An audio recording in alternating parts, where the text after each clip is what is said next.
والصلاة والسلام على سيدنا ونبينا وحبيب قلوبنا وشفيع ذنوبنا أبي القاسم محمد وعلى آله الطيبين الطاهرين وأصحابه الكرام المنتجبين.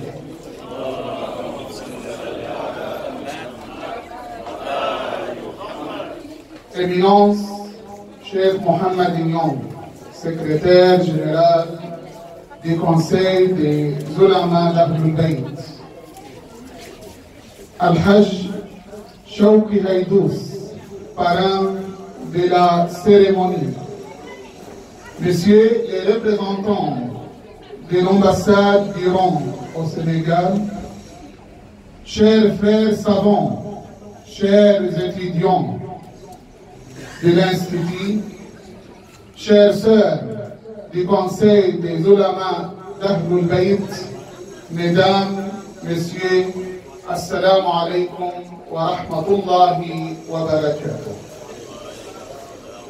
Je me réjouis de me retrouver à nouveau dans ces lieux bénis pour partager avec vous la célébration de la naissance de la pieuse et la vertueuse, la brave femme à la force morale, l'élue parmi les élus, Fatima Zahra, paix sur elle, ainsi que son père, son époux et ses enfants. Chers frères et sœurs, aujourd'hui, nous célébrons la naissance de la femme modèle, la dame des femmes du monde. Mais pourquoi est-elle ainsi nommée? Parce qu'elle était un exemple et modèle dans toute sa vie, dans sa relation avec son Seigneur tout-puissant, dans sa relation avec son père, son époux et ses enfants, dans sa relation avec sa communauté. Mais pourquoi est-elle ainsi nommée? Parce qu'elle a constitué durant toute sa vie un modèle de piété, un signe pour les femmes dans l'univers, dans tous les temps jusqu'au jour du jugement dernier. Parce qu'elle était un exemple, type de sacrifice pour tout ce dont l'islam avait besoin, pour la propagation du message et lutter contre l'ignorance des gens et les enseignants. Parce qu'elle était une mère modèle dans la manière dont elle enseignait et éduquait ses propres enfants dans les biens, la droiture, l'éthique et la morale. Pourquoi est-elle nommée la dame des femmes du monde?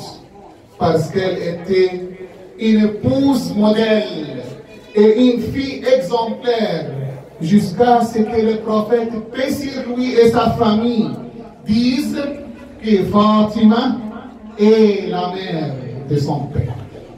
Chers frères et sœurs, aujourd'hui, plus que jamais, nous avons besoin de ce genre de modèles pour éduquer nos enfants. Aujourd'hui, nous célébrons la naissance de Fatima Zahra, paix sur elle, et nous avons besoin d'une journée de la femme exemplaire pour les doléances et plaintes de toutes les femmes.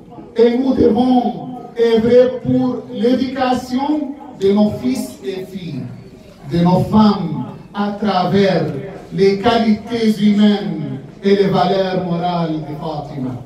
Nous avons besoin d'une journée de la femme exemplaire pour nous inspirer de ses enseignements, ses méthodes et principes, et pour nous mirer des exemples d'enfants et des d'époux vertueux qu'elle nous a présentés. Nous demandons à Dieu Tout-Puissant de nous guider dans les pas de Fatima et de son père. Chers frères et sœurs, je me réjouis d'être parmi vous pour représenter son éminence, Cheikh Abdelmounam Zain, Khalifa général d'Ahlul Bayt au Sénégal, et vous transmettre ses félicitations pour cette occasion. En même temps, priez Dieu Tout-Puissant de vous assurer le succès de vos efforts dans l'éducation et l'enseignement et dans toutes vos autres missions dans l'agrément du Seigneur des univers. Également, je me réjouis d'être ici pour dire un grand merci en notre nom à tous ici, Al-Hajj Shawqi Haïdous, pour sa participation toujours généreuse à cette commémoration. Et je prie Dieu de nous maintenir dans cette quête de spiritualité permanente et de nous préserver loin de tout ce qui tente de nous en distraire ou de nous dévier de cette voie de paix et de tranquillité intérieure. Wassalamu alaikum wa rahmatullahi wa barakatuhu wa kullu amin wa antum bi khair.